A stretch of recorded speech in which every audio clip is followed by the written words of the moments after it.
All right, it's the penultimate weekend in the college football regular season. We've got some big games, some big teams on upset watch on the road. We'll get into all of that and more on the weekend spread.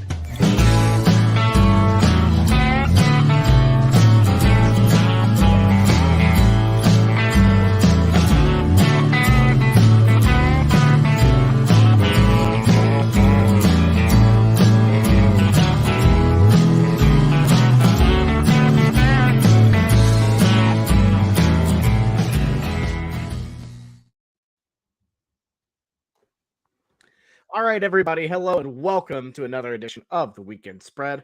I'm Bobby. With me today, as always, we've got Bowden Blake, Ty, and occasionally dropping in Jameson as well. And guys, we're here to pick another slate of games. Very excited for this week. And look, let's bring it up. And I know there's probably a subsect of the podcast listener base that is tired of hearing about the Fruity Pebble pickle, but it worked.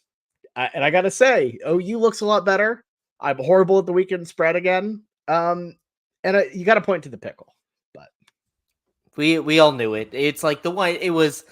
We knew exactly what was going to happen. Like, Bobby was typically bad on weekend spread, but at least his teams were winning in real life. Things were going great, and we just knew it after he broke the promise that everything reversed. Something was off about the equilibrium, like in the universe, and this was just the nice little 180 turn to correct it. So I'm happy that I'm now back on top once again.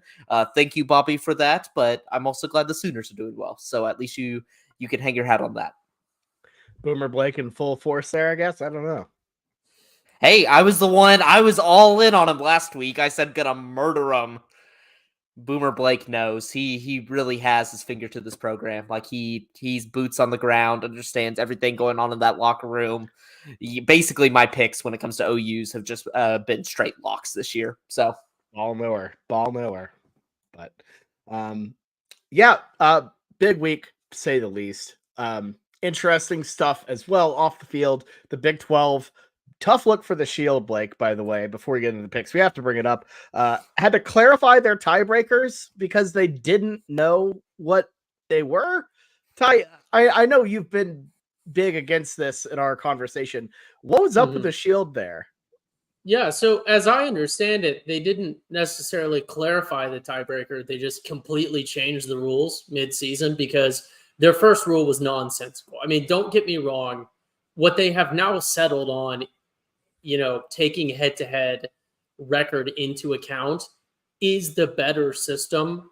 The issue is just when it became apparent that OU had the advantage over other teams because of the Texas win and because of potentially an Iowa State win, then they went back and soft hit to change the rule. So it does seem to me like it was a pretty biased. I think if the situation had been reversed and Oklahoma State was getting an advantage because of some sort of other win and we were ignoring the head-to-head, I think they probably would have stuck with the current or with the original rule. But I don't know. I mean, it's a bakery conference. This is a classic case of the Big 12, and I'm not trying to get Blake going, but they do something that they think is smart, and it's just not like they don't know what they're doing. It's like they saw, someone else do something, and then they're the cheap Chinese copy of just other conferences. And they're like, oh, we need a tiebreaker rule. Let's ask ChatGPT to write a tiebreaker rule. And then they did. And then when it became apparent that OU might have an advantage in spite of having 2 losses, then they were like, oh, what does this rule actually say? Oh, no, that doesn't work. Like, we need to actually pay attention to this. So I don't know. Yeah, I was a little worried about like the blowback and what it would look like on the Big 12, but honestly, just consuming majority of the national media, listening onto podcasts, honestly, like they're praising the Big 12 surprisingly because of this, just because it ends up being the most fair, most equitable result, which I think, bias aside, like most people want. It's like head-to-head record probably should always be the tiebreaker. I'm with you, Ty. Like how it was written made absolutely no sense. It like put a qualifier on the back end of things, like a qualifier on a very general statement. It made no sense, but it's one of those things. It's like it feeds the conspiracy theorist out there. it does tap into that a little bit, but I think at the end of the day, it's like they came to the correct conclusion. Like head to head should be the tiebreaker. Yeah. And the important thing is Texas is going to win it either way. And I'm going to be screaming SEC at my TV while they do it. And I hope any OU fan that's in the DFW area goes to the game, just get like an SEC shirt or just wear OU gear and just chant SEC the whole time. Texas fans will join you. We're in this boat together for the next few months. Yeah, and it is very funny that this decision just made it like a very unwatchable Big 12 title game. We saw what versus UCF. Like, this OSU team's probably not that good. Just kind of putting them up the lambs to the slaughter. Like, for Big 12 ratings purposes, like OU Texas, regardless of the brands, like would generate a better game. Yeah, it's definitely one of those things where I feel like it was the right move, but the pathway to get there was so hilariously bad that you just have to marvel at the incompetency of the conference. It was a joke. It's ridiculous. But and it's ridiculous that they gave one explanation and then a couple days did it about.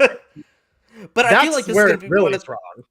It's going to be one of those things people forget about it in like a year, besides OU fans. Like, I think most people, it's not going to like linger in people's minds. Like, I think the part that hit the mash, like the headline coming out of it necessarily wasn't the fact that they just had the biggest PR blunder of all time, constantly flip-flopping, can't decide, but it was just like they came to the best solution, the best conclusion. So.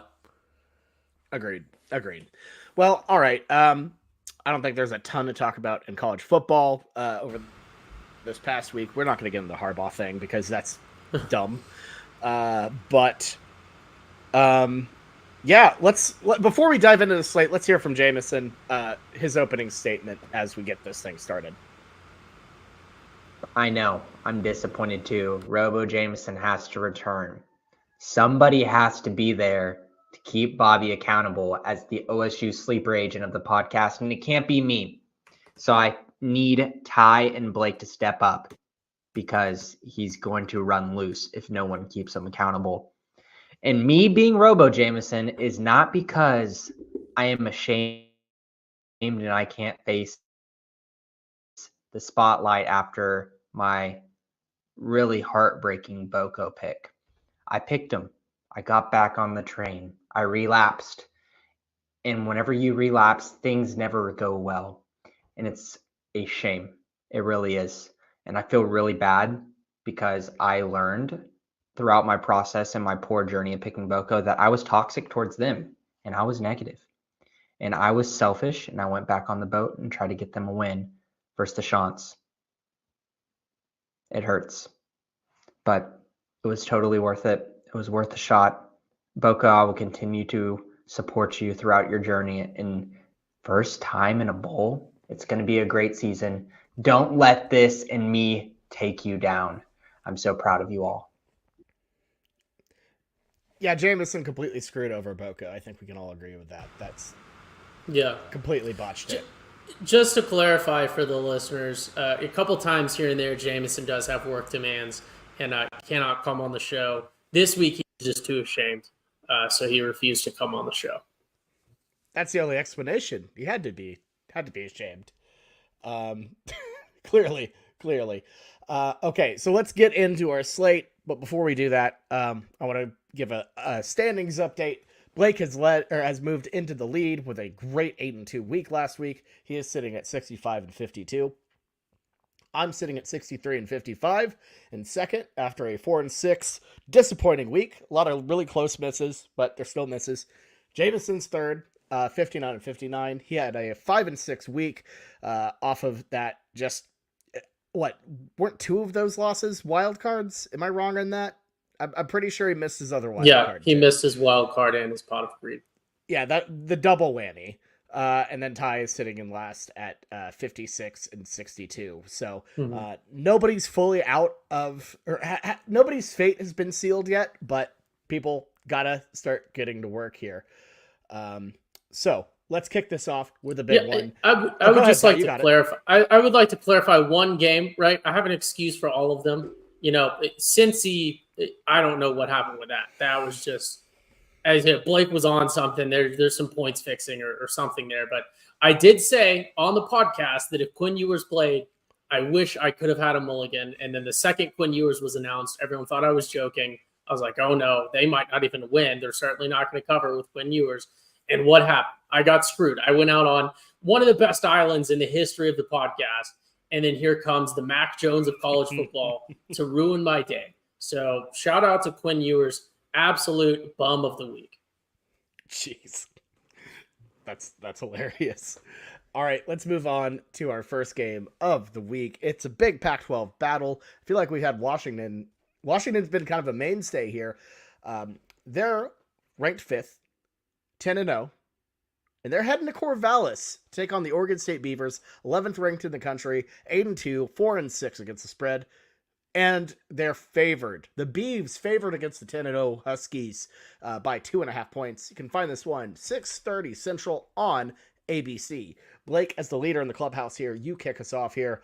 Who do you like?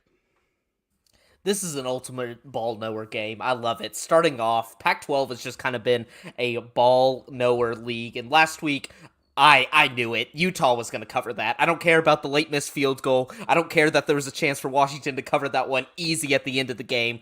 Washington just has not looked impressive. They just allow these kind of middling teams to hang around with them, give them chances to win. It's going to bite them at some point. I called it last week. It didn't happen, but I think it happens this week.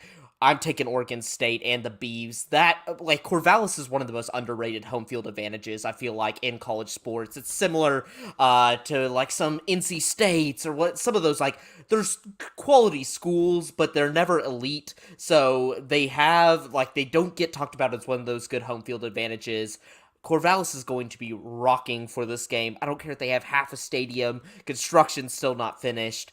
And DJU, really? I think so. Finished it.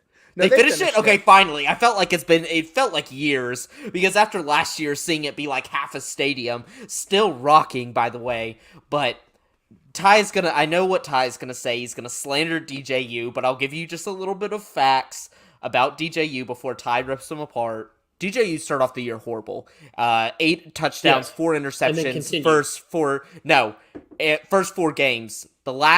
After the first 4 games, 12 touchdowns, 0 interceptions. He's becoming really efficient, not turning the ball over. That was kind of DJU's biggest hiccup for the longest time. He hasn't turned the ball over in weeks. He's looking great. Give me Oregon State. Ty's letting those biases. I gotta say it, right? His first couple games, what did he play? Not Pac-12 teams. And then he starts playing in the Pac-12, and all of a sudden he looks good, right? That's all I'm saying. So it has to be accounted for. Yeah, I mean, I'll say this. I'm so big on Oregon State here. That Corvallis home field advantage is unreal. In fact, they actually have not failed to cover a conference game in Corvallis. The last time they lost a game against the spread was 2019. So it's been a long time. The world has changed quite a bit then since. In fact, overall, they've only lost 1 game in that time frame, and it was to, guess who, San Diego City this year, in terms of, just from against the spread perspective. But in a game where they're geared up, they're fired up, massive ball game, I see that crowd being next level intense. Washington just has been kind of off the mark. They've been wobbly. I think the chainsaw is going to take them out here. Give me Oregon State minus 2.5.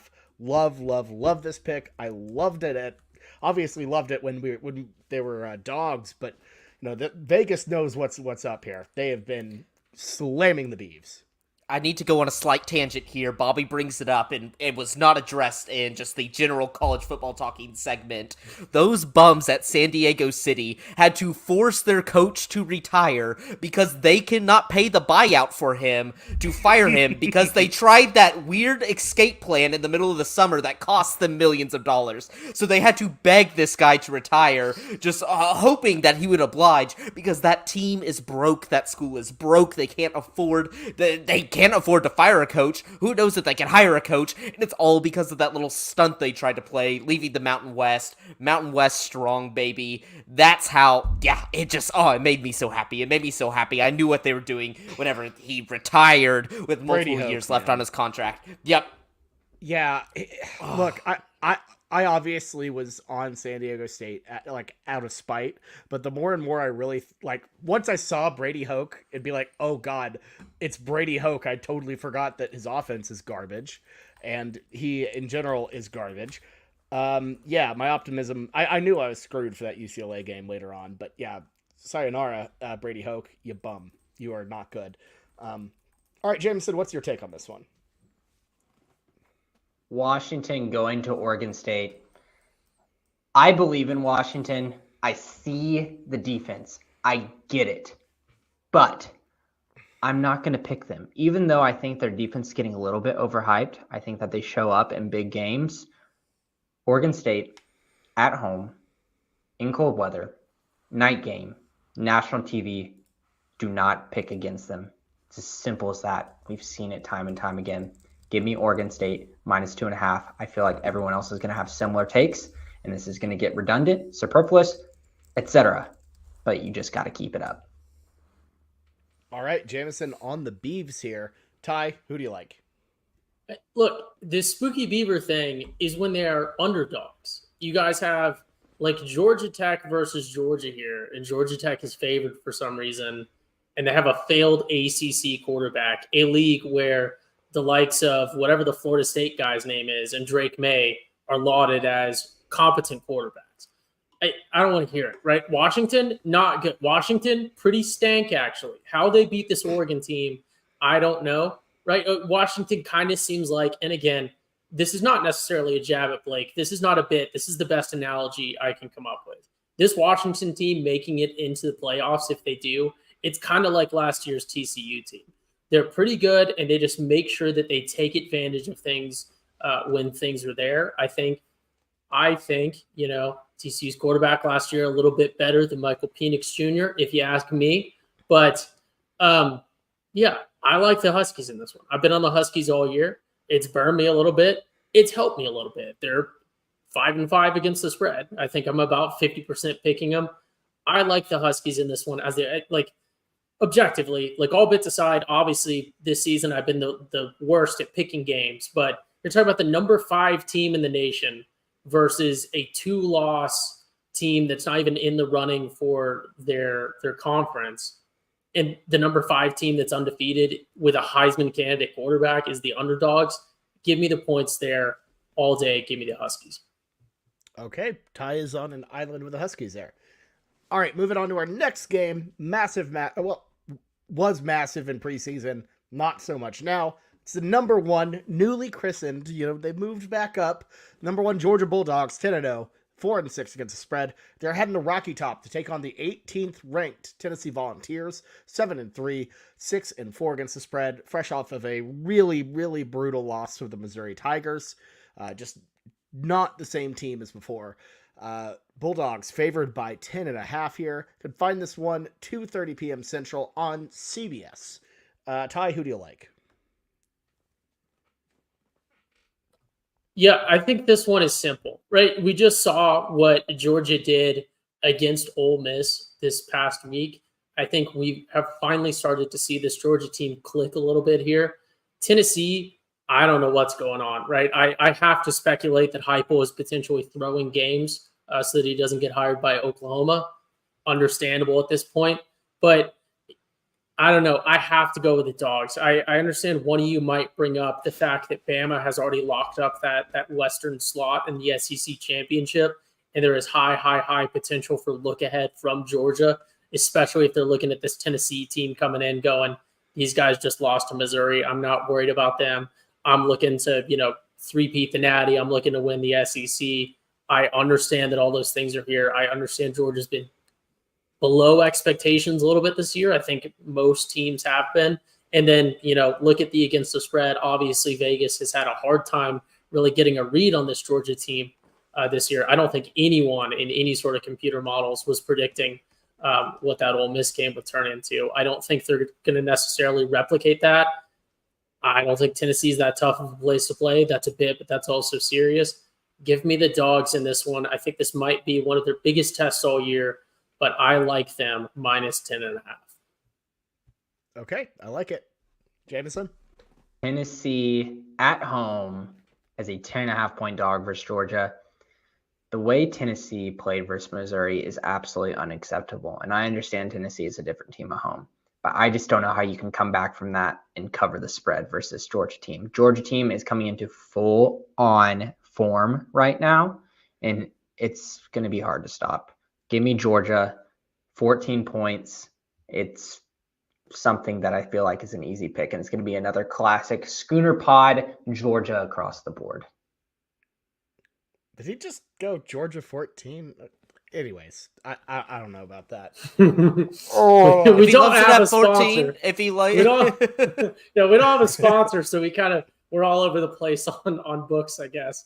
In terms of if he loves it at 14, he'll love it at 10, 10.5. Look, so the weekend spreadsheet is the gospel on this one, but which he had when he made these picks. Which he had, yeah, I know. Look, this is a tricky one. I think it's trickier than people think because, yeah, look, Tennessee looked brutal last week. They do not look like the same team, and yeah, they got whooped last year. I don't know, guys. I think I might take the cheese on this one and go with the Vols plus 10.5. Georgia hasn't really played outside of Georgia at all. They've only had 2 road games. One of them's Vanderbilt. That doesn't count. And the other one was at Auburn, and they escaped with a win. So to me, I feel like they haven't been experienced in a crazy loud environment. It's a pretty intense rivalry game. Georgia might win this one by 10. That half number is scaring me a bit, and I don't know if I love them to pull away and dominate Tennessee, on the road like that. So I'm gonna go out on a limb and go with the Vols plus 10.5. I think this one could be a bit sloppy, but we'll see how it goes. Blake, what are your thoughts? Yeah, there is a model here. This is a model play. If you get blown out by Missouri, you are not a good team. Tennessee is not a good team. Joe Milton, what a bust. What a bust. We kind of knew it going into the season, but then they showed the videos of him at the Orange Bowl throwing an orange like 120 yards, and people were like, this guy must be good. He has no accuracy. He has no, touch or feel on the ball that he can, give it just, the perfect amount of, power to get it to the receivers. He's just throwing bullets out there that nobody can catch. This one is easy. This is a good, just Bobby's on an island, but we're gonna feast. It's gonna be a bloodbath. Bobby's talking about how Georgia hasn't gone on the road yet. But have you looked at whose Tennessee best win is? Is it Texas A&M, who just fired their coach and only beat them by 7? Or is it Kentucky, who... Yeah, we know about Kentucky. We've always been Kentucky truthers. They're really not that good. Every good team or some team that can, form a semblance of a football team has just, rolled over and just smashed this Tennessee team. They're not good. They're not good at home. They're not good on the road. They're just not a good team. They're one of those SEC teams that is fortunate enough, the fact that they play in the SEC, that the number next to their name is a little bit higher than it probably should. Tennessee should not be a ranked team, nor should Ole Miss. These teams are really not that good. Just the SEC is kind of poor this year, but Georgia's going to smash them. Carson Beck's a great quarterback. Yeah, they're just going to smash them. All right, I'm riding on Volunteer Island here. That's fine. Let's dive into the Big 12 schedule, and we're starting with UCF 5-5 overall, 4-6 against the spread, fresh off of a massive, just absolute beatdown of the Oklahoma State Cowboys. Well, they're heading to Lubbock to take on the Texas Tech Red Raiders, 5-5 overall and against the spread, who also got an upset of their own, beating the Kansas Jayhawks in Lawrence. Red Raiders favored by 3 here. You can find this one 4 p.m. Central. Weird start time on FS2. Wow, bizarre. Blake, kick us off here. Who do you like? I'm throw out last week. Just throw it out. I still do not trust in this UCF team. I don't get what it is. I don't know what weird magic they have. The space uniforms, although they're not a space school, something we might need to start studying. Like, if they put together another data point against a decent school that they could be playing like so bad the entire year and then just decide to, oh, we're just gonna ramp it up randomly against OSU when we wear these space uniforms. It needs to be studied. I need to know. But when it comes to this game, I'm going just back to the assumption that UCF is not good. They're not good at all. Taj Brooks, although I thought Kansas actually did a pretty good job, shows promise. I love him. He's a big-bodied back that just seems to bounce off of everybody. He's fantastic to watch. I think Bobby's model comes into play here. Give me Tech -3. Yeah, we're going back to the model on this one. I gotta say, I didn't do a lot of things right last week, but I absolutely was all over that UCF OSU game. I thought UCF would have the juice. I thought OSU would have a hangover, and good Lord, did they ever. But that being said, I feel like the circumstances that led to that win aren't the same when you're having to go out to Little Lubbock, Texas. When you make the move to the Big 12, you're thinking of glamorous, big-time programs, big locations. You're not thinking about going to Lubbock. And I think UCF's going to come out a little bit flat here. I think Texas Tech is one of those teams right now. They've really grown into this team that's gritty, solid, gets wins, not like they've been able to win tough situations, gross football games, and I give them credit for that. And I kind of think that's what this one's going to be. So I'm going to go Tech -3 at home here in what will probably be a very weird one. All right, let's kick it to Jameson and see what he has to say. At home, -3 versus Central Florida. It's as simple as this. And I want to hear from you, Blake. I'll give you some time to respond. Can you tell the podcast who the starting quarterback is for the Texas Tech football team? He actually wants you to respond. Did you say it? I can't hear you. I have no idea. Is it Bear Morton? I don't think he's going to say it. Yeah, it's Baron Morton. I don't know if you said it or not, but Baron Morton, you see Baron Morton, you pick Baron Morton. Got the upset versus Kansas. I don't care what UCF did versus Oklahoma State last week. Space unis, not anymore. Baron Morton is the truth. Give me Texas Tech -3 here. I know I'm kind of dissing on my own pick because I chose Tech too, but Tech, wiped out Jason Bean and, still almost lost that game. It had to go to a last-second field goal. It wasn't, it wasn't like Baron Morton took over that game. It just absolutely crushed Kansas in, a horrible spot. After a couple big Hail Marys, too. They got really lucky there. And a lot of it was Leipold being way too cute with a whole bunch of stuff. So, I don't know. Ty, what do you think about this game? Yeah, no, I think Blake's onto something with these space uniforms. Again, we're going to put that in parentheses because we've yet to see any evidence of UCF having any claim to space whatsoever, let alone being Space University. I think we've established they're not even in the others receiving votes category of that debate, as we all know. I think there is something to those uniforms, though, right? I'm going to use my time on these uniforms, right? Nike makes the uniforms. We love capitalism, consumerism. I think there's a consumerist conspiracy here for alternate uniforms to do well, to manipulate people into purchasing them. It's the same thing with OU. We don't need alternate uniforms. Maybe we do because we're not good anymore, so maybe we need that to recruit. But they just want people to buy. And there's got to be some sort of conspiracy between Nike shareholders, and getting OSU to throw the game so that people buy more of the merchandise. It's got to be what it is. No other possible explanation. Texas Tech's going to win this game. Texas Tech's going to cover this game. They don't have cactuses there. I don't know why that's a thing. Still doesn't make sense. Not to broach the onion thing. We don't know what's going on with the onion thing with TCU. Maybe it'll come up later, but it makes about as much sense as the cactus thing for Texas Tech. Give me the Red Raiders. Yeah, genuinely shocking. I have no idea how nobody knows what's going on with the onion. Very weird stuff. Very weird stuff going on I guess I rate 8 Twitter.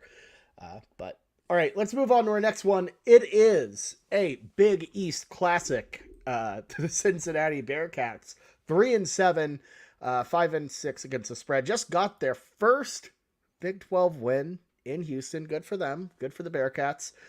They're heading to Morgantown to take on the West Virginia Mountaineers. 6-4 overall and against the spread.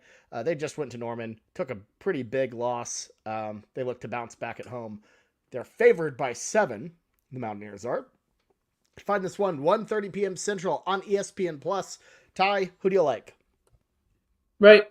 We're getting near the end of the season. We have a ton of data points. I think Blake in an earlier take said it best. Throw out last week. Let's throw out these outlier data points. Let's look at the data that we have. This one is clear. West Virginia. Give me West Virginia at home. West Virginia, obviously, if you watch the OU game, they still have fight in them. They still have something to play for. This is going to be a game, they're not on the way out. This is going to be a game that they continue to play. Cincinnati, obviously, their best Big 12 performance in school history so far last week. But give me the Mountaineers -7 at home. I think going into Morgantown is worth at least 7 points. Give me the Mountaineers. That's fair. I think that's good analysis. Let's kick it to Jameson, see what he has to say. It's going to Ames. 7.5-point favorites. That was not the video. Uh-oh. Hold on a sec, folks. Let's get that going right. We'll loop back to Jameson while I figure things out. But Ty, I agree with you. I think we can't. I think with this situation, you can't look too much into, West Virginia kind of ran into a buzzsaw here with how good OU was, how fired up the Sooners were.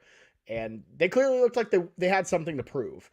And to me, I feel like you can't put too much of an indictment on West Virginia for that. Since he looked good, they're fired up. That Houston win was probably their one chance, but to get a win, and they got it. Houston notoriously doesn't really get up for those sort of things. Yeah, I'm going to go with the Mountaineers by 7 at home. I feel like that's a very solid pick here. Yeah, so let's see if we can pull Jameson up here. See if we can get this right. Virginia 7-point favorites at home versus Cincinnati. And I understand people are going to be trying to ride momentum here. West Virginia, they're going to be like, oh, they weren't that good of a football team. Look what they just did to Oklahoma. They didn't do anything. They got blown out. Cincinnati, they're actually kind of being scrappy. I know what I know, and I know that Cincinnati isn't as good as what they've shown. They've just done this versus horrible teams. I'm not buying this. West Virginia got put in a bad situation. They're still a very good football team, and they went on the road to Oklahoma in a position where Oklahoma needed this win more than anything, in a big, substantial win, to get the locker room under control and then get the fans under control. And they did just that, and it's tough because West Virginia is a football team that I feel like they do really good at controlling the momentum and playing ahead. They do not do well playing from behind, and it just made the situation worse as Oklahoma got off to a quick lead after the 7 points first scored by West Virginia. I think West Virginia can control the momentum of this game and kind of run away slowly, I guess jog away from the Cincinnati football team, win by 10 points. That's funny. Okay, Blake, finally, it is your turn after I got the technical difficulties out of the way. Yep, hate to make this boring, but West Virginia. I took Cincinnati last week because it was a weird line, weird energy. Whenever I sense that weird energy, I'm going with what feels different. Because typically, like, Vegas knows something, I guess, a little bit more than what you do, because even though we watch all these games, it feels like sometimes they'll throw out that line out there where it feels like a slam dunk. Honestly, that was about to beat me last week versus with UCF OSU. I was about to be like, why don't, instead of betting money across multiple games, I just put all that money on OSU because they're going to kill UCF because this line seems so easy. Those are deceptives. Those are traps. You should always probably take the trap side. But yeah, the thing is, okay, West Virginia, I think has been very fortunate this year. They're definitely, I think they're punching a little bit above their weight. I don't think that defense is as good as advertised when you have wins against like Texas Tech and you hold them to nothing, but it's because they didn't really have a quarterback. They've had some favorable circumstances go their way, but the one thing they do well is beat up on these newcomer Big 12 schools. I'm excited for this football matchup in the new Big 12. I think this is going to be a budding rivalry. They can be the new schools that have a chance to go choose their own rivalry name, even though one might already exist for them. But yeah, it's going to be West Virginia. Like they've done against UCF, they've done against Cincinnati, and I believe they also did against BYU. Like they played all of the UCF. Yeah, they have. They've played all the newcomer Big 12 schools. They got the weird thing happening in Houston, but I can chalk that one up to an outlier. Give me West Virginia. All right, it's a sweep for the Mountaineers. That is, I believe, our second sweep. Our second sweep of the go. So, also, by the way, this was supposed to be Texas. StreamYard threw my little things out of order, so... Now we're going to go in with the 7th-ranked Texas Longhorns, 9-1 overall, 4-6 against the spread, heading to Ames, Iowa, at night, where things can get a little bit spooky. And look, if you're a Sooner fan, kind of hoping this one breaks the right way. You're kind of hoping for some weird Big 12 ref antics. Oh, let's be frank, folks. OU needs a upset here. Iowa State's 6-4 overall and against the spread. Horns favored by 7.5. You can find this one 7 p.m. Central on Fox. Blake, who do you like? Yeah, this one's easy for me. Give me Iowa State. I think Iowa State's a solid team. I think they play well in Ames. I think it's something like crazy. It's like 5 of the last 6 or maybe 4 of the last 5 times Texas has gone into Ames. Like, they've lost. I think Iowa State has their number when they are in Ames. 7.5 is plenty of points. And considering what I saw from Texas last week, where I honestly, the game was really close, but they were killing TCU. Like, TCU did not move the ball for about 3 quarters, then decided to turn on in the 4th quarter, which is a whole nother frustration for me, but we're not going to dive into that right now. But it shows this team just still doesn't have the ability to put your foot on the gas and just run over these teams. It just seems like Texas always struggles with that. They just can't blow, besides Kansas, like this year, they just don't blow teams out. They just seem to allow them to come back. They plod along. I don't like that energy. I don't and Ty might be onto something. It's not onto something with the Quinn Ewers thing. It scares me that he's coming back in the sense that it's like, why? Like, you're a really hyped prospect. You've been around for a long time. I know it's a loaded QB class, but we've seen this before. It's like these guys will fall. They'll come back for another year and fall. Like, it's Justin Herbert 2.0. Justin Herbert has obviously done well, but he was supposed to be the consensus number 1 overall pick easy the next year when he decided to come back and slid. I'm getting similar Quinn Ewer vibes with not as much talent. So I'm going to take Iowa State. Blake, I'm right there with you, buddy. Everyone, this is the least shocking pick of the entire slate for me, that I would be on Iowa State plus 7.5. And let's be honest, Texas has just been playing with their food, and I think they're going to keep playing with their food. This is a really tough situation. Iowa State is a really solid, hard-nosed football team. We saw it last week where they beat the doors off of BYU in Provo. And, Texas they don't have that same energy. Not only that, but they're missing Jonathan Brooks for the season with an ACL tear. And look, in the series, people forget Iowa State had a guy bet against his own team and lost. They had people betting on their own team to lose and still lost. Texas still lost. So my thing is, Iowa State, I'm feeling the energy here. I feel like Ames is a really brutal place to play on the road, and I think they're going to get it done. They've had a really tumultuous season. They've had a really brutal season, and they need this to really hammer down a bowl bid as well. So, or they might actually already be bowl eligible. I'm not sure, but They need this. They regardless, they need this one. They want this one. This is a massive game for them, and I think they at least cover the spread here. I could see Texas squeaking this one out, but I don't know. I'm riding with the Cyclones here.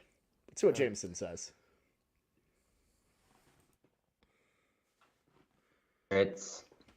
I think that most people are going to see 7.5. They're going to be scared of that number. People don't like picking minus 7.5s.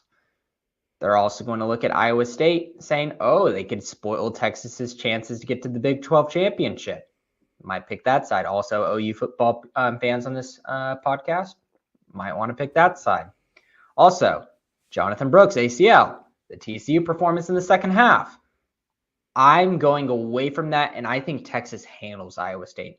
I've not been a big believer in what Iowa State has put out the second half of the season. They showed some things earlier on versus teams that we've realized have not really been that good of a football program.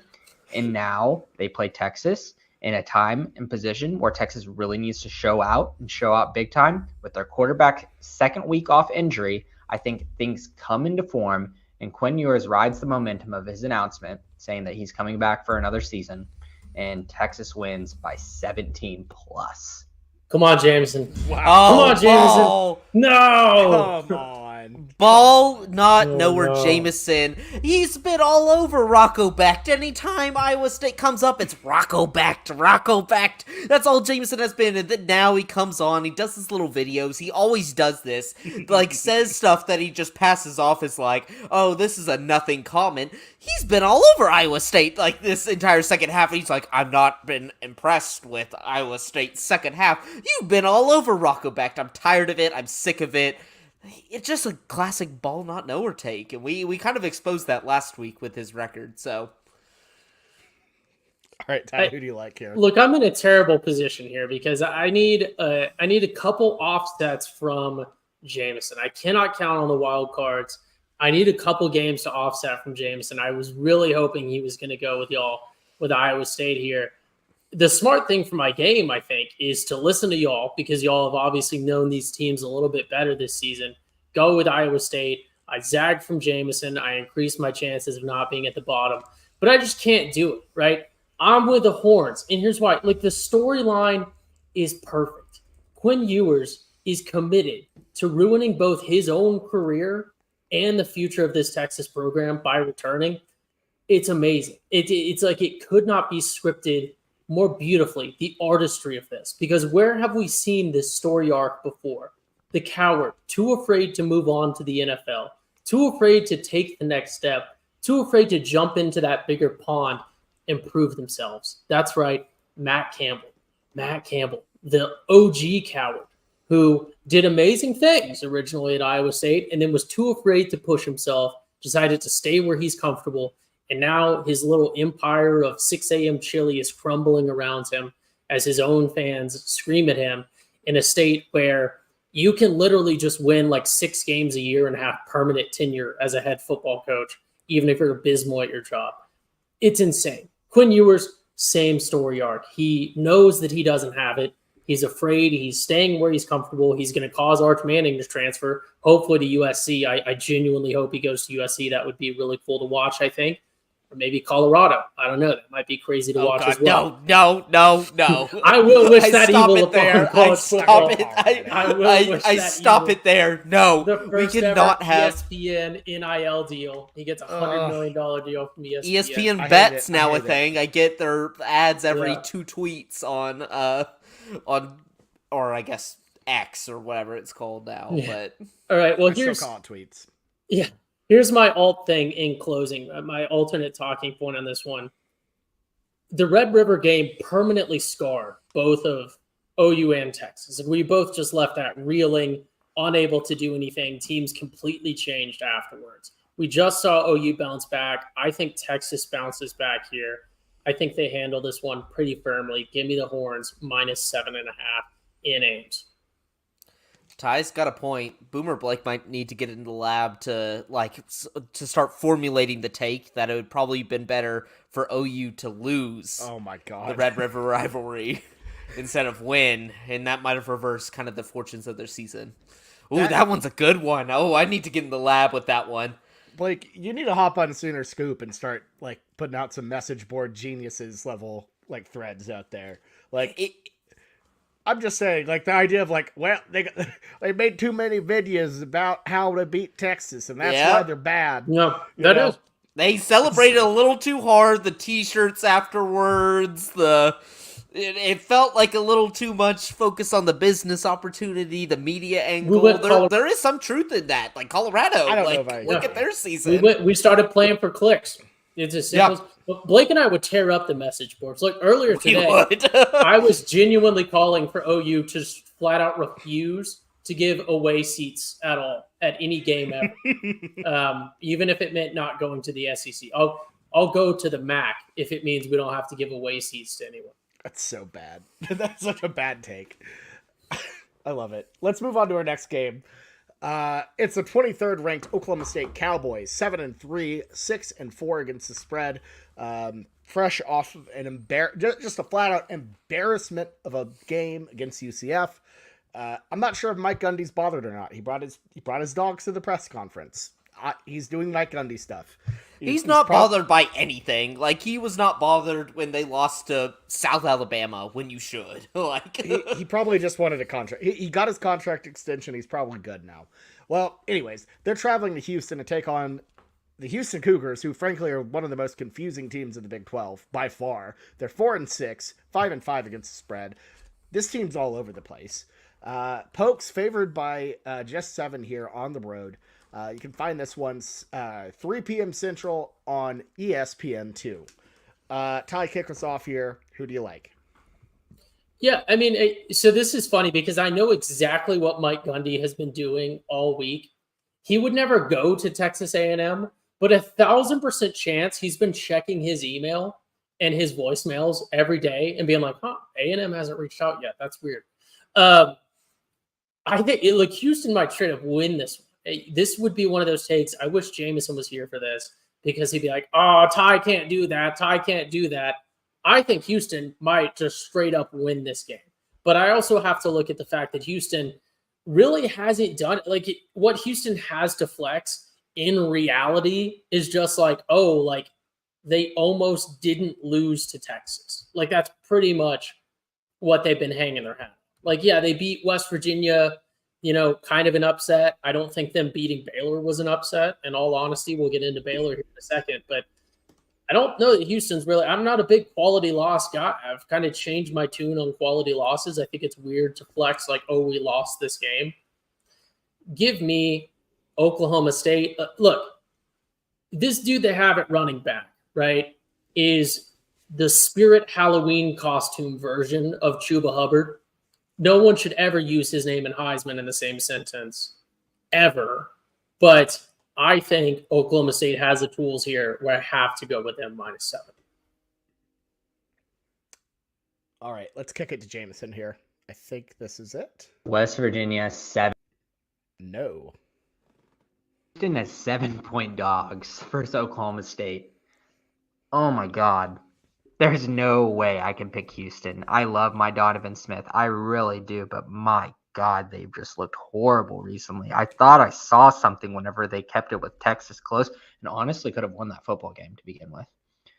But Oklahoma State, they had the hangover, and I hate talking about hangovers. I think it's a very overblown thing in college football, but that was truly a hangover versus UCF.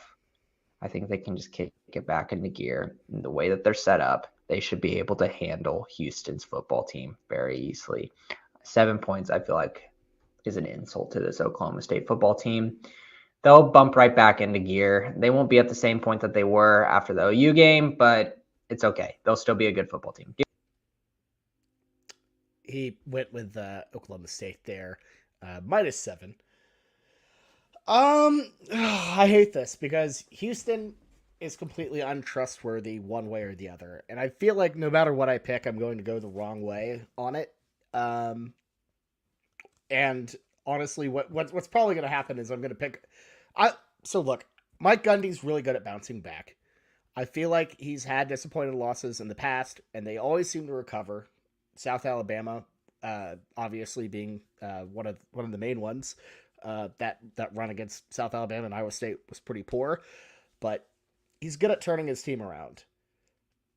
But that being said, I could absolutely see a world where this one is messy, a disaster. This Oklahoma State team defensively has a lot of issues that I think people aren't really calling out. And Donovan Smith could be the guy to do it.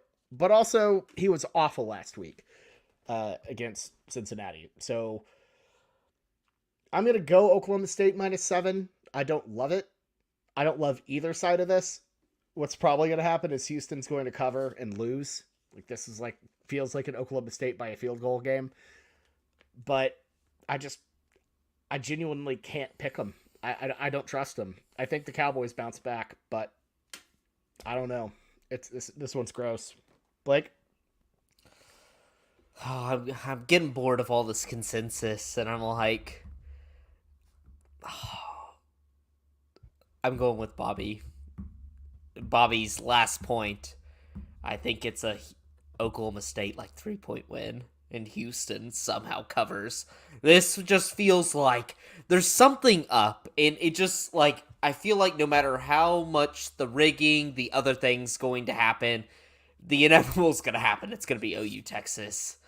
And I'm not saying OSU slips up now, but it quite possibly, after I ignored the data point with UCF when I was picking UCF, but now I'm very much considering it against Oklahoma State. A team that went to Florida playing in the middle of the day and didn't bring rain gear. What are we doing? It's the one consistency about Florida is it's always raining in the afternoon, and you don't bring rain gear. I feel like Dana Holgorsen kind of being an Oklahoma State disciple. There's connections there, and it just this one, I get lured every single year. I think it was a few years ago I got lured in. It was Oklahoma State Tulsa, put the biggest bet of my life in on Oklahoma State. I think they barely covered, but really struggled. It always seems, something about Oklahoma State, because they have that potential to be really good, lures me in, and they just always underperform in those games. I'm going Houston. I think Donovan Smith keeps it close. I think Dana Holgorsen has that system that can keep it close with Mike Gundy. This just feels like it's one of those trappy games. It's the one thing I think underrated about Cincinnati is they have a decent defense. I don't think it's a great defense, but a decent defense. I think you hit the nail on the head, nail on the head, Bobby. That Oklahoma State defense feels like it has a lot of gaps. So I'm going to use my mulligan here because that entire explanation that I had clearly pointed to a Houston cover. And the more and more I'm thinking about it, the more and more that makes zero sense. I literally gave an entire explanation of why I think Houston's going to cover. I shouldn't go against that. I'm switching to Houston +7. Houston has that dog in them right now. I saw one of their players was an article came out that a lot of schools are tampering with one of their players, trying to get him into the portal, stuff like that. And he responded to the tweet. He's adversity is a part of life. You have to go through this. Things aren't always going to be great. I'm still focused on winning here. I appreciate that. I think Houston has that. I don't think Dana Holgorsen, he's obviously not the guy, and he's probably going to get fired. But I feel like they aren't like Baylor and have quit on their coach. I feel like they're actually still there, trying to win games. Yeah, they're scrapping. Not successfully at times, but they're scrapping. Yeah. And, I'll say this as well. They can make a bowl game still. They're still scrapping for bowl eligibility. Houston has a lot to play for.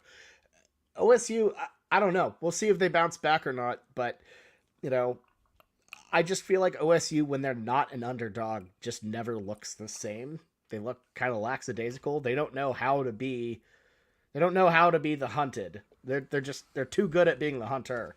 Yep. It ain't no fun when the rabbit's got the gun. So, anyways. Let's move on to our next game. And Blake, I rearranged the schedule just so you can. I knew it. I was like, I knew you were gonna say I just thought, because I'm there's no way I just become the first person to choose this game with the rivalry on the line. What are you talking about? What's the rivalry? This is the Blue Bonnet Battle, Blake. It's the Baylor Bears. It's your two alma maters joined together in harmony, playing for this, Mardell, Hobby Lobby looking, centerpiece thing. It's the Baylor Bears, 3-7 overall, 3-6 against the spread. That doesn't make any sense. I think they're 4-6 against the spread by my records. They're 4-6 against the spread.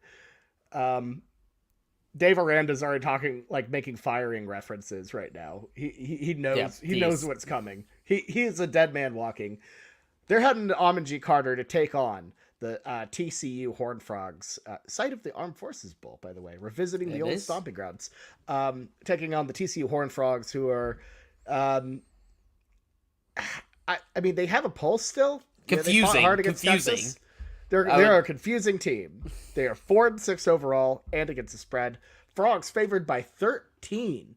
Find this one 2:30 p.m. Central on ESPN Plus. All right, Blake, let's just go ahead. But I gotta ask you just before you get into your pick, what the hell is up with the Bluebonnet battle BS? Yeah, I was gonna launch into it regardless. So thank you, Bobby, for giving me that alley-oop. It hurts because when you're going through college and SB elections come up, you're just like, I don't care. Really don't care. They can't do anything. They can't really affect my life. They put, at TCU, one of the things, the biggest running point was, better toilet paper in the bathrooms and stuff like that. It's dumb stuff. You don't think it'll affect your life. You don't think it'll affect any broader spectrum besides that bubble when you're there. And usually, when you're voting on them, it's typically you're about out of college, so it doesn't matter. Somehow, SBA found a discrete power that they didn't have to completely rename a rivalry, which we had already named. It was the Revivalry. We probably needed a trophy. That's what should have been voted on, but we did not need a new name. Everybody liked the Revivalry. Nobody was trying to put out any of this misinformation that it was anything but that. But then we get to about 2 weeks ago when some Baylor student organization put out a logo for the Bluebonnet Battle. It was the only time we'd ever seen this reference. We thought it was crazy. We're like, ha ha ha, they made a logo, they tried to rename it. It's nothing. I sent it in our group text, and I was like, this is funny, get rid of this, and I thought I was going to be the end of it, but no.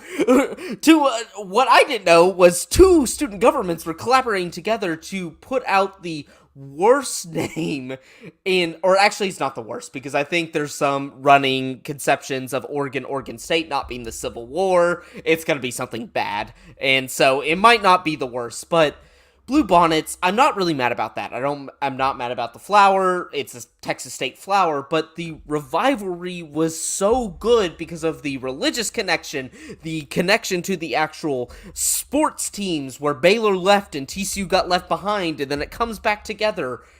They had so many options there, and I saw this Twitter post floating out there for potential ideas for a new, I guess, Bluebonnet Battle trophy, but Revivalry trophy. One of them was a bronze fire extinguisher, which makes so much sense because the fact that TCU and Baylor were in the same city in Waco before Baylor burned down TCU's campus.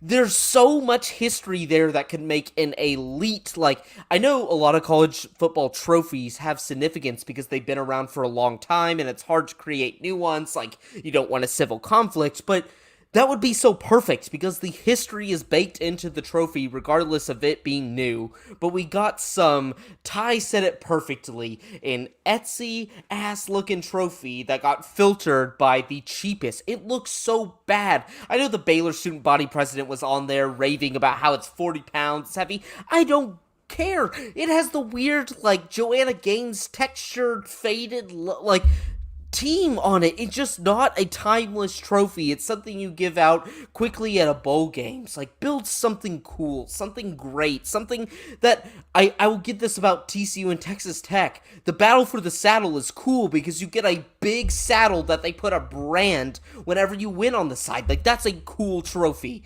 It's so easy. And the saddle was it was in the 60s and 70s but then lost, and then they brought it back, and it's a cool trophy. This one sucks. But to get to the game, TCU owns Baylor. That is the one thing we know throughout the history of time. I know 2014 happened, but ever since then, it has been domination after domination after domination after domination. It just even last year, they had their chance. They had the win in the grasp. They can't allow it to happen. The one thing I do know is TCU always beats Baylor. And, boys, the Emperor Zergs. We brought them out.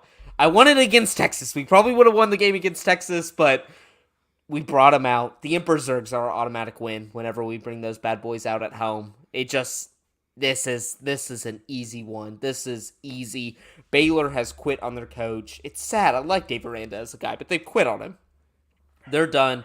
They're getting cranked by inferior teams. TCU still somewhat has a pulse, which is weird, but they have a pulse. They're still trying, regardless of Kendall Briles' horrible play calling, Joe Gillespie's horrible defensive scheme. I want both coordinators gone, but there's a pulse there. So give me the team with the pulse. Give me TCU. I know that was long, but damn. You can't put out the blue bonnet battle and me not say anything about it. It's so bad.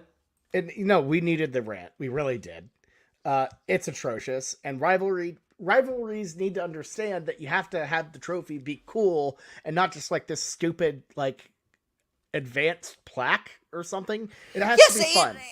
And I don't even think if we didn't have a trophy at the end of the day, I think it's fine. Like, I think everybody knew it was a rivalry. It was called the Revivalry, and I don't think people were like, we need a trophy. Like, it sucks that they introduced new name and then they actually put a trophy to the new name.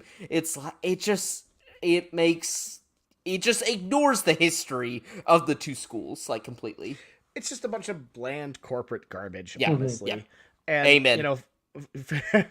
No pun intended with the Revivalry. And you don't have to put play for like a giant cross or like anything. It could be like a bronze kolache. I don't know. Have a little bit of fun. I would love that it. so much more. Like, if it's funny and like weird, I like that. But this isn't funny, nor it's weird, nor it's cool, nor it doesn't look good. Yeah, it's everything bad about it. Like, what is it? The Floyd of Rosedale, the pig. Yeah, like fun. It's a pig, or like the Paul Bunyan's like axe, or like even Paul Bunyan himself. Like, I think those are fun, like weird things. Like, I think that's the one thing the Big Ten does well is they just decide to make trophies for everything, and they're like fun, weird trophies. And so I like that. Like, if you're gonna introduce trophies, at least make them weird. Well, like, all of those trophies were built in, like, the 20s when they were weird, allowed to be weird and funky, and I don't know, everything's too buttoned up. You need to just be able to create something cool. You know who did do something cool was Louisville and Miami doing the Schnellenberger trophy with the boots. Like, that's great. That is a great trophy. You have to be creative. Just don't go with this boring garbage. It sucks every time, and nobody ever learns their lesson. Make a giant bronze kolache or something. I don't know. Well, go ahead, Ty. I was going to say, it is kind of understandable, right, that TCU and Baylor adopted this, because you can't trust anything Baylor comes up with. And then, of course, TCU wasn't going to understand anything about Texas history. I mean, this is real math. 18% of their student bodies from California, right? I think higher. No, I bet it's higher now. No, I bet it's higher in the student government. I think they're all Californians. They don't know anything about Texas, right? They're ruining it for everyone else. I wish they would ruin Waco. Waco deserves it, but See, that's where I don't come up with anything. The Waco slander doesn't hit the same. Don't even start. It does not hit the same. It doesn't. It's not slander. It's an objective statement of a fact that Waco sucks. It's kind of neat now, I will say. Like, they've done a lot. Well, because they gentrified a grain elevator. Fair. That's part of it. It's not really like, I was fortunate the 3 years I lived there. The Magnolia itself bad, but like it has brought in business that has made it better. So like living there is not as horrible. Yeah, stuff like balconies and all that sort of good stuff. So, okay, I'm going to try to get onto the game here. Yeah. Blake is absolutely right. It's so hard. It's like it's a defining decision that I know these like little dweebs in student government were like, we did something great. This is gonna be legendary, and it's getting raked through the mud. Like people are actually like, I think if they go to their respective like when they're getting employed and say they were the student body president at the time when this was decided, they're not going to get hired. Like, it's getting to that point. Like, I know a former Twitter employee is, like, leading the charge through Baylor to, like, get rid of all this. Like, strip all of his money away from the program just to, like, not have it be called the Bluebonnet Battle. And so, it's, it's so bad. Like, I'm hoping whoever wins it this year just takes the trophy, smashes it, and then, like, I don't think anybody would be mad. Like, I think everybody would be like... Wait. So y'all have Kendall Briles now, so you can just play for a hashtag CAB, like, towel, a little flag. Yeah, the flag, the black and white flag that they hung. the Art Briles Memorial Trophy. Perfect. God, that was one of my favorite games. Because he stomped a mud hole in him. It was great. Yes, okay. And it was like we were bad. Yeah, you were. I need to get on with this. TCU is the pick. They're at home. Baylor's just given up. They're flat out done. And TCU has a little bit of juice in them. I think they can get up for a big rivalry game, and I think they do. So TCU minus 13 to play. Let's see what Jameson has to say. Favorites versus Baylor, and here I am. I'm having to pick Baylor on the weekend spread right now. Thank you. This is miserable. You just can't give me 13 points with TCU and Baylor. I don't believe in this Baylor team at all, but TCU is too error prone. People are gonna be like, oh, they played Texas close. I get it. No, like they scored 14 points in like the last 5 minutes of that game. Like TCU did not look like anything for the majority of that. And I understand, yes, look on the other side, Baylor. No, I'm just going to play the points here. It's as simple as that. I don't have much analysis for this. I could see it going where TCU really handles this team because Baylor is just not it. They seem checked out, but I just don't believe in either team, so I'm just going to play the points. So give me. Oh, ball not knower. Like, this is what Jameson, like, typically doesn't have ball not knower takes, but whenever he's not live on the podcast, he just decides to just release that. Like, to not know ball. To not know ball. Not know history, not know ball. Like, it's... Ty, who do you like in this one? Jameson had a whole segment defending the Bluebonnet Battle that I guess Bobby chose not to play. Anyways, I'll keep it short. Blake, there is hope for you, right? We finally did the right thing and moved away from the Red River Showdown, which was the worst rivalry name in the history of sports. Thank God we moved it back to rivalry if we couldn't use shootout. But I have the Horned Frogs in this one. I like the Hoove. I like minus 13 because it's not 14.5. Give me those little toads. All right. This feels like a 70 to 70 to 14 game written all over it. It's please, like don't jinx it. Please don't jinx it. I need to not lose. We have an island boy on Jameson. Ty needs this. It brings me. This is the game that brings me back in. We're not going to make a bowl, but I'll remember. It's like because I remember our bad seasons by our rivalry wins. It's like when we have bad years. We beat Baylor, we beat Tech, and sometimes we beat Texas. Actually, most of the time we beat Texas, as the statistics say. But yeah, I need this one. If we lose to Baylor this weekend, I'm on watch. I'm officially on watch. Okay. All right, we're moving from one flower named rivalry to another. We've got the Sunflower Showdown between the Kansas State Wildcats and the Kansas Jayhawks, a ranked one. K-State ranked 21st in the country. They are 7-3, 8-2 against the spread, trying to scrap their way to a Big 12 championship appearance. They're heading to Lawrence to take on the 25th ranked Jayhawks, Kansas, who is 7-3, 5-5 against the spread. They were missing Jason Bean for a lot of last game. Almost squeaked out the win, but got nipped at the end. K-State favored by 8 on the road. You can find this one 6 p.m. Central on FS1. Ty, who do you like in this one? Yeah, hey, we're tight on time. I'm going to keep it tight. K-State, give me the Wildcats.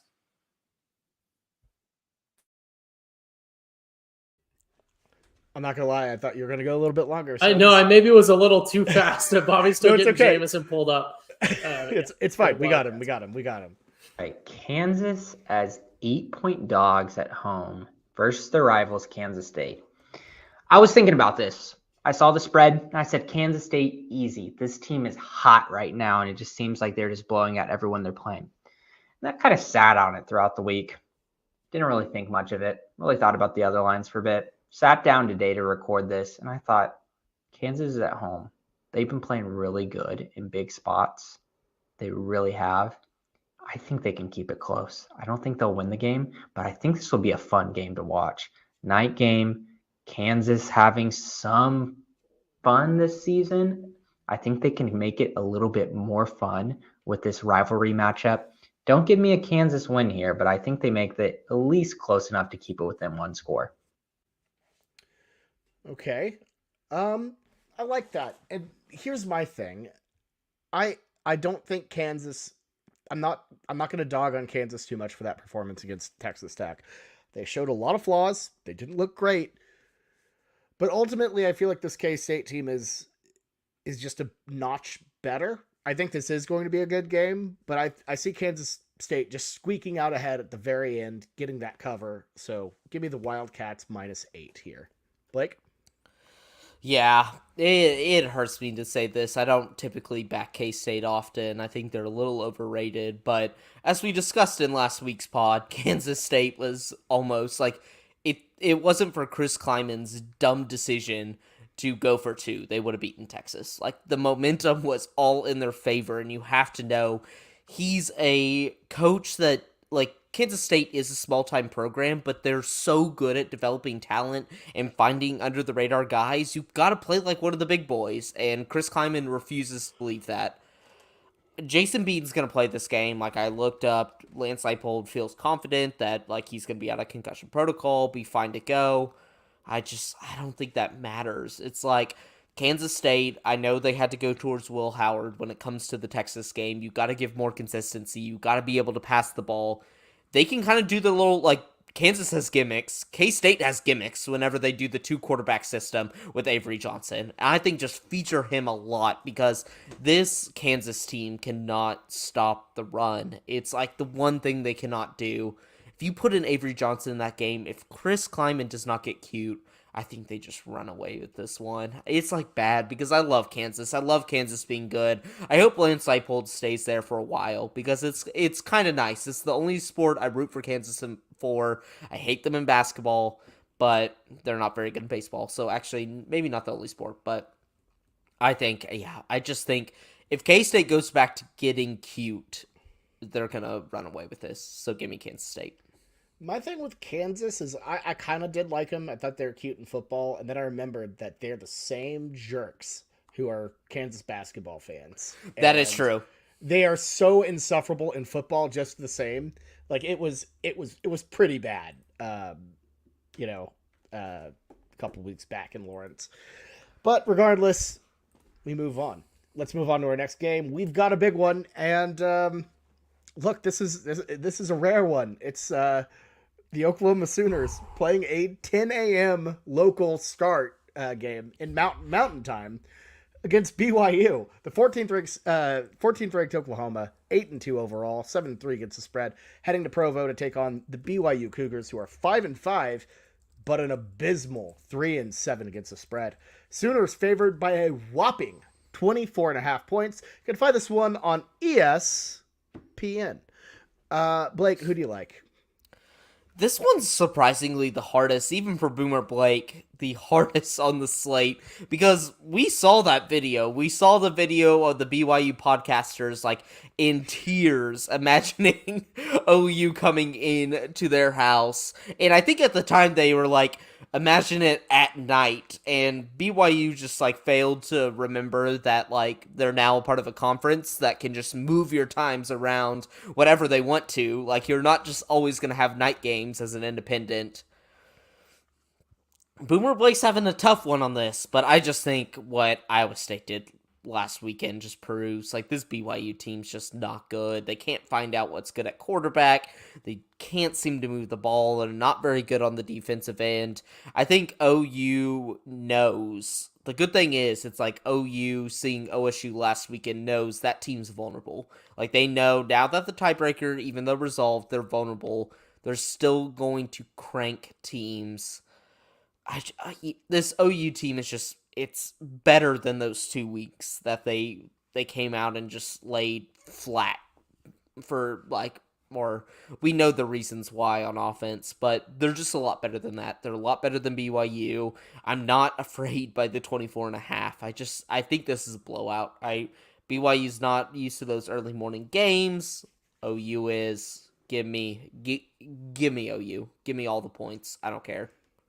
Yeah, it's a big spread, and I was a little bit wary going for it. I hate picking OU when they have this many points, but I feel like this team has kind of turned a corner with its aggression, with how I feel like they figured out their offense after the loss of Andrell Anthony. Drake Stoops is taking a much bigger role. The running game's improving. OU is really hitting their stride, and let's just be upfront. This BYU team is really not good. A lot of people, I think, looked at that Arkansas win early and thought, oh, they might be pretty solid. You know, they've had a couple wins here and there. But, I mean, the record against the spread really speaks for itself. They do not perform well against how people... They're serial underperformers over and over again. The Big 12 slate has taken an absolute beating on them. It's night and day from what they've been going up against usually. And... I don't know. I would be wary of it, but I just genuinely think OU's turned a corner. Sooners cover 24.5, just because it's the right play. Now, Jeff Levy could go back to his BS like he always does, but I just don't see it happening this time. I think we figured it out, which usually means this is where things go wrong. But I've got the Fruity Pebble Pickle spirit behind me. So, all right, let's move on to Jameson, see what he has to pick. Oklahoma versus BYU, 24.5 point favorites on the road going to Provo. And, you know, thinking about this game, I've been quite the critic of this Jeff Lebby offense on the road because I think the fast pace can go wrong really easily if not all 11 players are on the same page. And whenever you're on the road, sometimes you don't hear the call or you don't see the call, and it can kind of make things disjointed and have kind of broken drives. But it's BYU football team. I just don't think they can keep it within 7 per quarter to cover the spread. I think Oklahoma's offense should at least stumble into the end zone, let's say 5 times. Then say a couple of field goals, and we're going to be really mad about it. I think BYU scores 10 points. So what is that? 41-10. That's a cover. Give me Oklahoma. I think the big keys here for Oklahoma to succeed is to play to your strengths. I think Dylan Gabriel ran the ball really well last week, and we were aggressive playing the QB run game. I see Gavin Sawchuk is doing things, but let's not try to experiment and make statements. We're at this point in the season where we need to go and make sure that we're doing what's working, and that is Dylan Gabriel run game, and that's what I'm looking at. And also on the defense, Danny Stutzman should be healthier this week. I think we found something with the combination of him and Kip Lewis. I'm really excited to watch this defense as they continue to get healthier and healthier, back to their original form at the beginning of the season. So give me Oklahoma to cover this one, but I do not feel very confident about it. All right. That's Jameson. Ty, what do you think? Yeah, look, it is a lot of points. It's a lot of points for an OU team. Who knows what's going on with them this season? I think, we made a big thing earlier in the podcast on a couple of games of ignore last week. It's only one data point.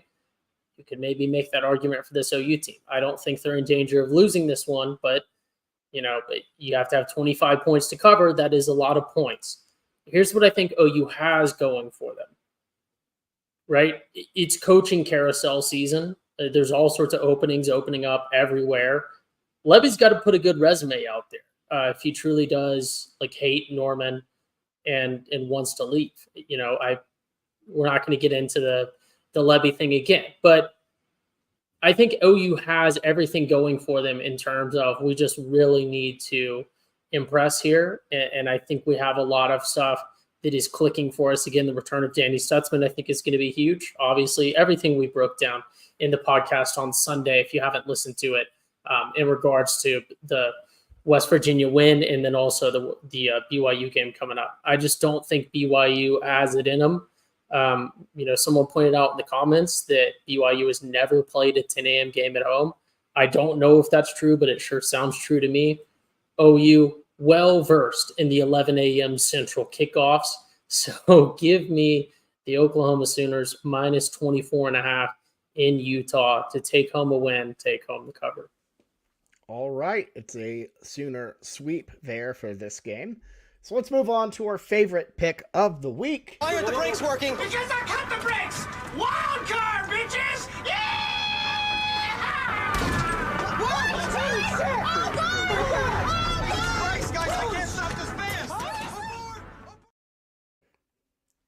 All right, look, it's the wild card pick. Looks like Jameson chimed in. He's hanging out in the comments, and I accidentally removed our overlay.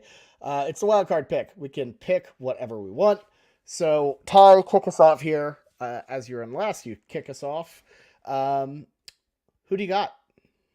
Look, I'm not just saying this because Jameson is now tuned in live.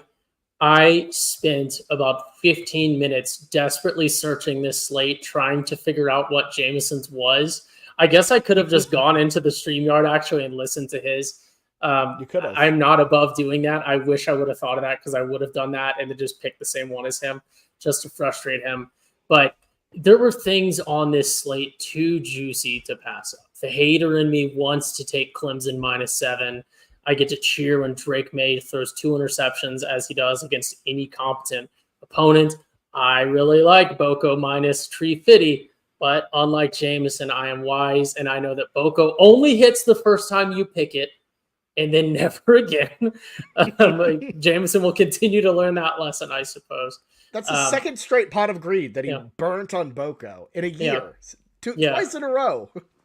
Yeah, Boko playing Texas State, playing Arkansas State, if you weren't aware. So, I think that is a really, really good one to take a look at. But there's a team that I love to pick, right?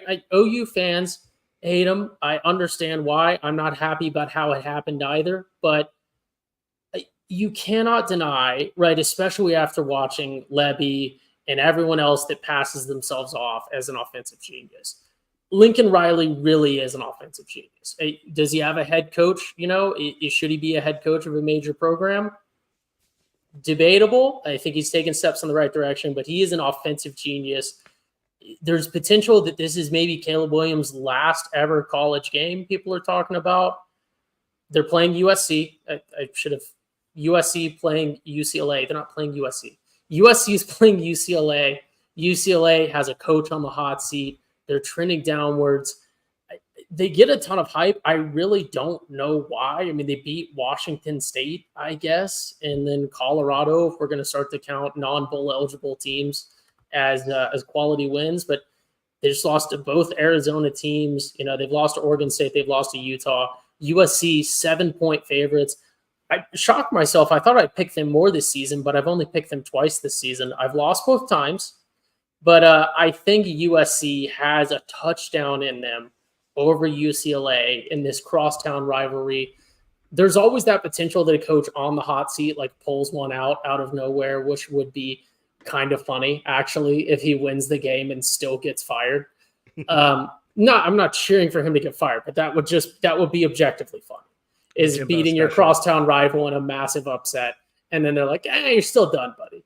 But give me the Trojans -7. I understand people are thinking that the wheels are falling off of this USC team, but I mean, you're talking about 6-4 UCLA here, who doesn't have a DTR anymore, unfortunately, which has really been their kryptonite. So give me Caleb Williams to get at least a touchdown over the Bruins.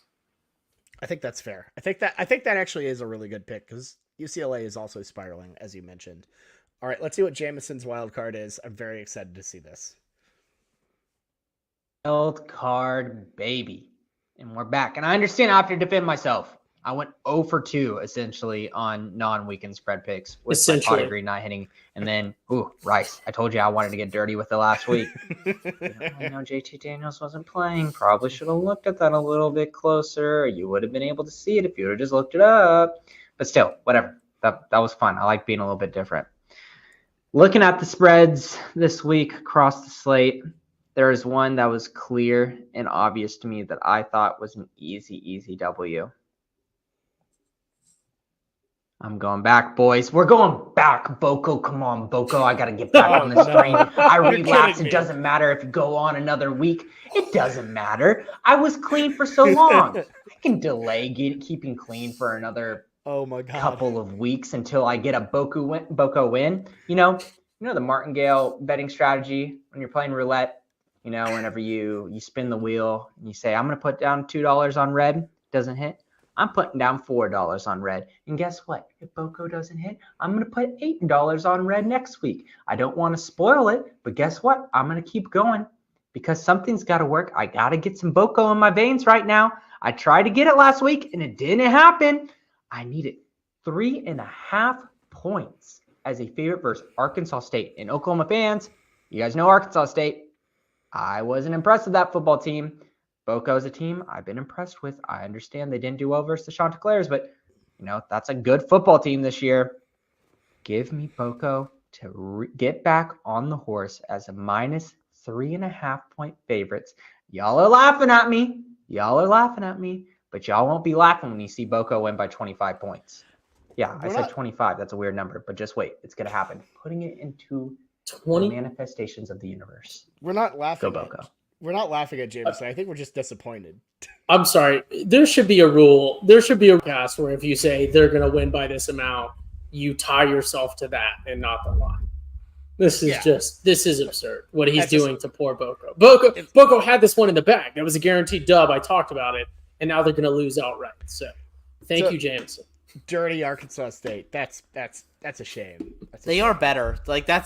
Jameson is buying high on the first game of the season, and Butch Jones made a lot of changes there, changing quarterback, and they've actually been a somewhat competent team since.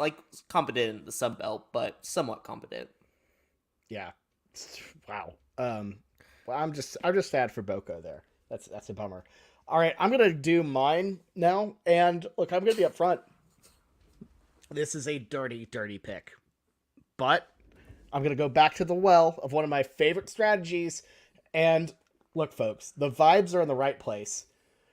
I'm going with Northwestern +3 at home in the final game at Ryan Field against Purdue. Not only that, they're getting the interim tag removed boost for David Braun, who has done a wonderful job with the Wildcats. Northwestern has been shockingly good despite all of the all the crap going on. They're 5-5. So you know what? I think that bolsters Northwestern. People are going to show out for this one because again, last game at Ryan Field, last game at the old Ryan Field. So it'll be packed for Northwestern. And yeah, I'm going to go with the Wildcats here to get a pretty big win over Purdue. So fading Purdue once again. Blake, what are you thinking? Yeah, I guess next week is going to be the week I have to use my wild card. I thought people would put out a little bit more spicier takes, a little bit better. There was some on there. I thought somebody was going to do a little Clemson, North Carolina 7. I thought they were going to fall into that trap. I could take Clemson -7, easy lock, but I don't like easy. I like certain. Give me UNLV +3 going to the mountains, going to Air Force. They're going to beat them outright.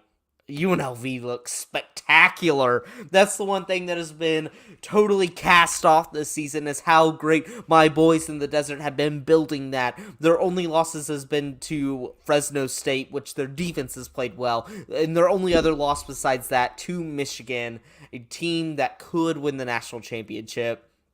Look, like, UNLV's cranking teams, and like in a very spectacular way. I started the season with the whole Doug Brumfeld thing, felt like he was the future. They finally moved on to him. They went to Jaden Mavia, and this guy is ripping teams apart.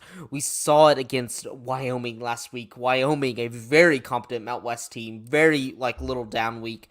Beat him by 20. Beat him by 20 at home. The defense pulled up. The offense was moving the ball. I think they got down early in that game and were still able just to pull back because we finally built something in the desert. It's finally there. We are contending for a Mountain West title, and this matchup is perfect because it is the Mountain meets the West, and the West is going to prevail. Give me the Rebels. UNLV is just, they're rolling. They're rolling.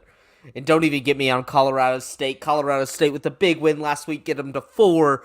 They play New Mexico. They play, or is it New Mexico or Hawaii? But they also play Nevada.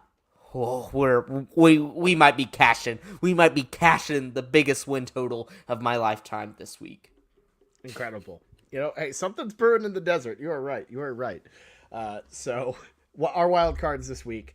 Ty has USC. Jameson has Texas State. I have Purdue, and Blake has UNLV. I thought you had Northwestern. Oh yeah, Northwestern. My bad. What did I say? No, you already used your mulligan. You said you have Purdue. Well, that's not a mulligan. He was recapping. I have not Purdue. I'm fading Purdue. My bad. Yeah, Blake, this is your last chance if you want to change your mind and use pot of greed. I will wait till next week. I'm hoping Jameson is live because I know he's gonna. Jameson's in the chat. Blake, true ball not knower, but have only tuned in for the wild card picks. Wait till he listens to some of his picks that he gave out during the podcast because some of them were truly egregious. So I'll wait for him next week. Once I'm hoping actually Boko hits for him this week. He can get off that high, try to start going for some more games, and I can actually just get an easy layup on just fading Jameson in a wildcard pick. If he hits it, then he'll hit it again. Maybe. Ooh. Who do they play That's next the week? thing. Who is Boko playing on rivalry week? That's a question right there. Yeah, but next week, last regular season week of the weekend spread, we'll of course do the conference championships, but it's just not the same, once you move on from regular season. Wow. But guys, I don't know if you've noticed this this year, but usually we do a throwback week, and we haven't had the opportunity this week or this year. But with next week being the last Big 12 game for Oklahoma, I decided let's throw it back, but not too far back. Let's throw it back to the best era of Big 12 football across the board. We're looking at the early 2000s. We're getting weird across the board. A tribute to the 2000s Big 12 coming Monday because of the Thanksgiving holiday. So we're getting weird with it. So lots of really crappy graphics, lots of slightly old logos that aren't that old. It'll be interesting. But it's a tribute beautiful to nonetheless. Oh, definitely gorgeous. It's a tribute to gradients and weird fonts and all of that. So we're paying tribute back when the Big 12 was king, when we had national champions, when we had great programs in the conference like Nebraska and Missouri, Colorado, Texas A&M, BCS contenders, that sort of stuff. That's the Big 12 I'm going to miss. I'm not going to miss this garbage Bush League conference. I'm going to miss back when we were a proper league. So we're going to say goodbye in the way we know best, through, I don't know, minor league creative overlays. But guys, any final statements before we head on out? I have to say, this has been I've noticed it because I'm in the hot seat here, but Jameson and I are separated by 3. And counting the wild card, we didn't fully update the spreadsheet in progress, and I'm not 100% sure, but I'm pretty sure we are different on 4 picks this week. So you never know what can happen. I might bury myself. Most likely it'll just be a wash, but exciting things. We're truly going down to the very last week again. So at least there's some fight left in this. Yep. No, I feel like every single year we have an interesting race coming into like the conference final weekend, and I think same thing's going to apply here. I hope Ty gets that 3-1, boosts it up a little bit. Let's keep the race interesting. I just think about last year when I thought I was safe. I was with you and Jameson on every pick, and then Bobby just zagged, and we laughed in his face, and then I lost. I crawled my way up from the grave. And then he just went not undefeated, but just a monstrous island week in the final week. And then I was like, oh no. Great times. That was great moments in weekend spread history. But well, that's all we have for this week. We'll see you back on Monday to talk the final week of the regular season. Hope y'all all have a great week. Not the Spider-Man PS3 font. Yep, I had to do it. I had to overuse that. Hope y'all have a great week. Enjoy the college football while it lasts, and we will see y'all next time. Good luck out there, folks.